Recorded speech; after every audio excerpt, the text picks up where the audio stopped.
We are starting to see some project proposals that do not have the appropriate program of work, walang appropriate na documentation, hindi maliwanag kung ano, saan pupunta ang pera. Kaya yun ang liliwanagin natin. Sa procedure yan. There is no procedure to return it to the BICAM. It's finished already in the House. It's finished already it's finished in Congress. Tapos na. So it's up to us now to look at the items and to see what are appropriate, what are relevant, and what are the priorities. Well, we had to have a look because maraming nagbago from the budget request from the different departments, and we have to put it back in the same shape that we had first requested. So unfortunately, we are only left now. I am only left now with the veto power because tapos na sa BICAM. So na-approve na ng House, na-approve na ng Senado. Now it's up to us on how we regain control of the spending program. We're going through item by item, line by line, to see what is priority and what is not. And that's what we will come up with. Sana naman yung mga nagko-comment tungkol sa PhilHealth subsidy, pag-aralan ninyo ng mas malalim-lalim. At tignan naman ninyo.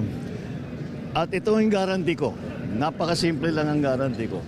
Kahit may subsidy, kahit walang subsidy, kahit anong contribution, all of these issues, hindi mababawasan ang serbisyo ng PhilHealth.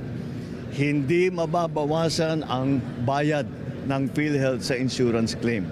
In fact, baliktad, padadamihin pa namin ang serbisyong ibibigay ng PhilHealth, palalakihin pa namin ang pagbayad sa insurance claims. Medyo mabigat ito sa aking mahabang karanasan sa pagsusuri ng budget.